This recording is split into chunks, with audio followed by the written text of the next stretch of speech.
Hi, this is Anisha from Worldwide Education. இன்னைக்கு நம்ம கூட டாக்டர் நிவேதிதா இருக்காங்க. அப்ராட்ல போய் MBBS படிச்சு முடிச்சுட்டு FMGE இந்த வருஷம் கிளியர் பண்ணிட்டு டாக்டரா இப்போ ஒர்க் பண்ணிட்டு இருக்காங்க. அப்ராட்ல போய் MBBS படிச்சா என்ன மாதிரியான டிஃபிகல்ட்டிஸ் இருக்கு, படிச்சுட்டு இங்க வந்தா என்ன மாதிரியான ஆப்பர்ச்சுனிட்டிஸ் இருக்குங்கிறதெல்லாம் நம்ம கேட்டு தெரிஞ்சுக்கலாம். செகண்டரி, இந்தியாவில படிச்சாலும் வெளிநாட்டுல படிச்சாலும் இப்போ புதுசா நெக்ஸ்ட்ங்கிற எக்ஸாம் எடுத்துட்டு வந்தாங்க. FMGE இல்ல, இனிமேட் நெக்ஸ்ட் தான். நெக்ஸ்ட்டுக்கான ப்ரிப்பரேஷனுமே FMGE மாதிரி சேமா தான் இருக்கும். ஸோ இதுக்கான டீட்டெயில்ஸுமே இந்த வீடியோல ஃபுல்லா பார்க்கலாம். நீங்க இந்தியாவில் MBBS படிச்சாலும் சரி, வெளிநாட்டில் MBBS படிச்சாலும் சரி, இந்த வீடியோ உங்களுக்கு ரொம்ப யூஸ்ஃபுல்லாக இருக்கும். ஸோ டாக்டர் நிவேதிதா, நீங்கள் எந்த கண்ட்ரியில் எந்த யூனிவர்சிட்டியில் படிச்சீங்க? Hi, this is doctor Nivedita.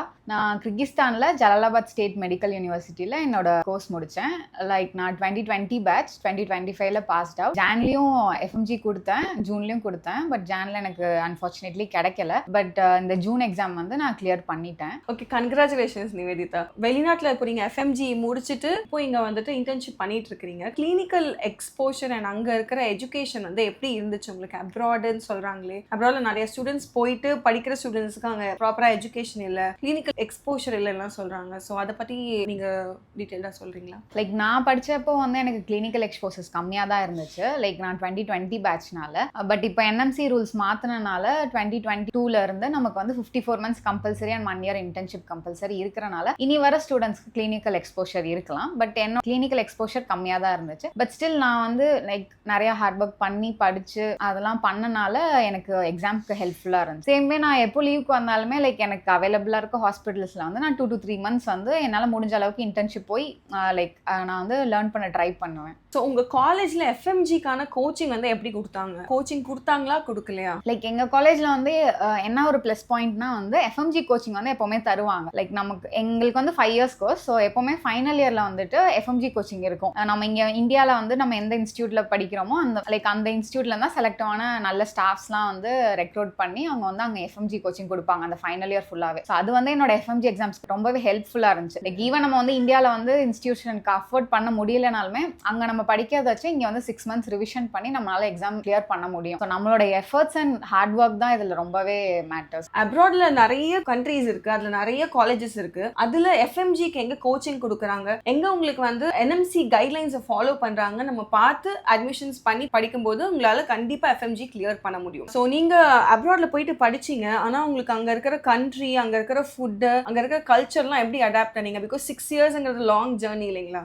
நிறைய இந்தியன் ஸ்டூடெண்ட்ஸ் இருந்தாங்க. ஸோ பெருசா ஓகே நம்ம வேற கண்ட்ரில இருக்கோம் அப்படிங்கிற மாதிரி ரொம்ப ஃபீல் ஆகல. ஸ்டில் அந்த கண்ட்ரிலையும் சிலர் நல்லா ஃப்ரெண்ட்லியா இருப்பாங்க. பட் அந்த கண்ட்ரி டிஸ்கிரிமினேஷன்ங்கிறது எங்க போனாலும் நமக்கு இருக்கும் தான். அது நம்ம ஃபேஸ் பண்ணி தான் ஆகணும். ஃபுட் எல்லாமே நம்ம மெஸ் ஃபுட்ல நமக்கு இந்தியன் ஃபுட்ஸ் அவைலபிளா இருக்கும். இல்ல அப்படின்னாலுமே நம்ம செல்ஃப் குக் பண்ணி அந்த மாதிரிலாம் சாப்பிட்டுக்கலாம். கொஞ்சம் அட்ஜஸ்ட் பண்ற மாதிரி தான் இருக்கும். பட் ஸ்டில் நமக்காக நம்ம ஃபியூச்சருக்காக சிலதை சாக்ரிஃபைஸ் பண்ணி தான் ஆகணும். இப்போ அப்ராட் போயிட்டு நம்மளோட ஓன் நேட்டிவ் ஃபுட்டை எக்ஸ்பெக்ட் பண்ண முடியாது. அந்த அட்ஜஸ்ட்மெண்ட்ஸ் கண்டிப்பா ஸ்டூடெண்ட்ஸ் பண்ணி தான் ஆகணும். இந்தியாவில் நிறைய அவங்க கூட படிச்ச ஃப்ரெண்ட்ஸ் MBBS படிச்சிருப்பாங்க. நீங்க அப்ராட்ல போயிட்டு சூஸ் பண்ணி படிச்சிருக்கீங்க. ஸோ உங்களுக்கு எந்த மாதிரியான டிஃப்ரென்சஸ் உங்களால பார்க்க முடியுது? என்னோட க்ளோசஸ்ட் ஃப்ரெண்டே ஒருத்தவங்க இருக்காங்க. அவங்க இந்தியால தான் பண்ணாங்க. என்ன டிஃப்ரென்ஸ்னா கிளினிக்கல் எக்ஸ்போஷர் மட்டும் தான் டிஃப்ரென்ஸ். பட் மற்றபடி ஸ்டடி மெட்டீரியல்ஸ் அதெல்லாம் பெருசா டிஃப்ரென்ஸ் இல்லை. அவங்க ஃபாலோ பண்ற புக் தான் நம்மளும் ஃபாலோ பண்ணுவோம். நம்ம எவ்வளோ எஃபர்ட் எடுத்து நம்ம படிக்கிறோம், அந்த புக்கை எவ்வளோ நம்ம கோ த்ரூ பண்றோம், நம்ம எவ்வளோ ட்ரை பண்றோங்கிறது தான் மேட்டர்ஸ். கிளினிக்கல் எக்ஸ்போஷர் இவங்களுக்கு நிறைய இருக்கும், நம்மளுக்கு கொஞ்சம் கம்மியா இருக்கும். பட் அது ஈவென்ச்சுவலி நம்ம இங்க பண்ணவே நமக்கும் அவங்க அளவுக்கு ஈக்குவலா நம்மளால இது பண்ண முடியும். அண்ட் மோரோவர் என்னோட ஃப்ரெண்ட் தான் என்னோட எக்ஸாம்க்கு கொஞ்சம் ஹெல்ப் பண்ணாங்க. ஸ்டடி வைஸ் பார்க்கும்போது எனக்கு எல்லாமே சிமிலரா தான் இருந்துச்சு. அவங்க போர்ஷன்ஸ் தான் நமக்கு இருக்கு, நீட் பிஜிக்கு இருக்க போர்ஷன்ஸ் தான் நமக்கு இருக்கு. ஒரு 10% எக்ஸ்ட்ரா இருக்கும், அவ்வளவுதான்.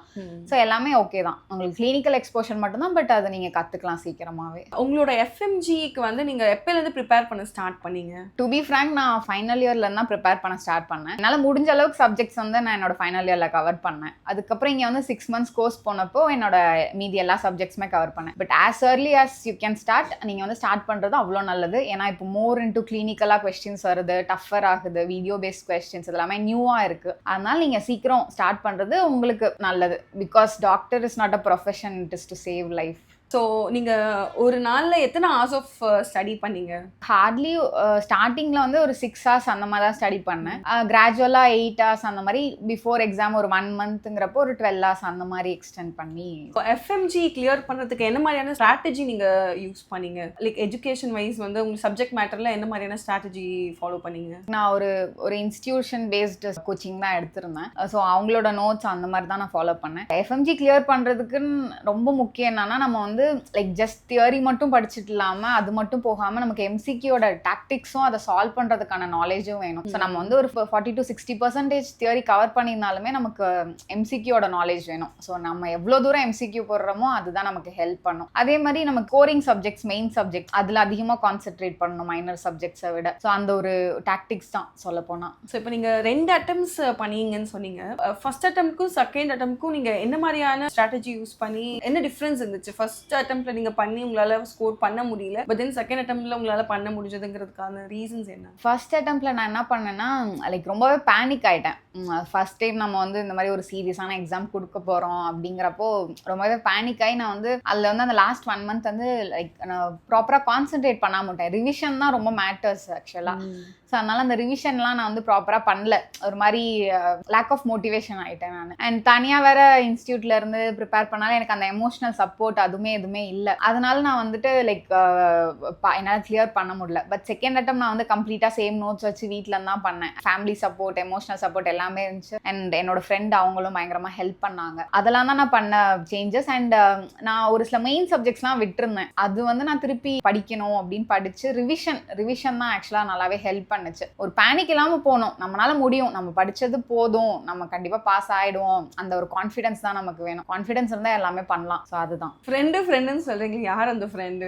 லைக் எனக்கு 3 ஃப்ரெண்ட்ஸ் ரொம்பவே ஹெல்ப் பண்ணாங்க இந்த எக்ஸாம் கிளியர் பண்ணுறதுக்கு. கீர்த்தி ஸ்ரீன்னு ஒருத்தவங்க, அப்புறம் சஞ்சய் குமார்னு ஒருத்தவங்க, and my closest friend college ஃபுல்லாகவே என் கூட கேரி பண்ண ரமிட்டான்றவங்க. நாங்கள் 2 பேருமே அந்த அட்டம் கிளியர் பண்ணோம். ஸோ நல்ல ஃப்ரெண்ட்ஷிப் வச்சுக்கோங்க. நல்ல படிக்கிற ஃப்ரெண்ட்ஸாக பார்த்து வச்சுக்கிட்டிங்கன்னா கண்டிப்பாக எல்லாரும் சேர்ந்து படித்து சேர்ந்து நம்ம வந்து முன்னேறலாம். ஸோ நீங்கள் நீட் வந்து எழுதியிருப்பீங்க இல்லைங்களா? எத்தனை அட்டம்ப்ட்ஸ் நீங்கள் பண்ணீங்க அண்ட் நீட்டில் எவ்வளோ ஸ்கோர் பண்ணீங்க? நீட் இன்ட்ரடியூஸ் ஆகி செகண்ட் பேட்ச்ல எழுதினேன். இப்போ வந்து நான் ஒரு 380 அந்த மாதிரி ஸ்கோர் பண்ணேன். ஆக்சுவலாக நான் அப்ளை பண்ணியிருந்தா எனக்கு கிடைச்சிருக்கும், அட்லீஸ்ட் மேனேஜ்மெண்ட்லயாவது கிடைச்சிருக்கும். பட் நான் வராதுன்னு கவுன்சிலிங் அப்ளை பண்ணவே இல்லை. நெக்ஸ்ட் ரிப்பீட் பண்ணிட்டு அகைன் எழுதினேன். அப்போதான் கொரோனா வந்துச்சு. ஸோ லைக் ஃபுல்லாக எக்ஸாம் போஸ்ட்பாண்ட் ஆகி அப்படியே நான் லேகாக விட்டுட்டேன். ஸோ அப்போ நான் வந்து லைக் பாஸ் ஆகிற அளவுக்கு எழுதினா போதும் அப்படின்ற மாதிரி எழுதி ஓகே ஹோப்லெஸ்ஸாக தான் வந்து அப்ராட் போனேன்.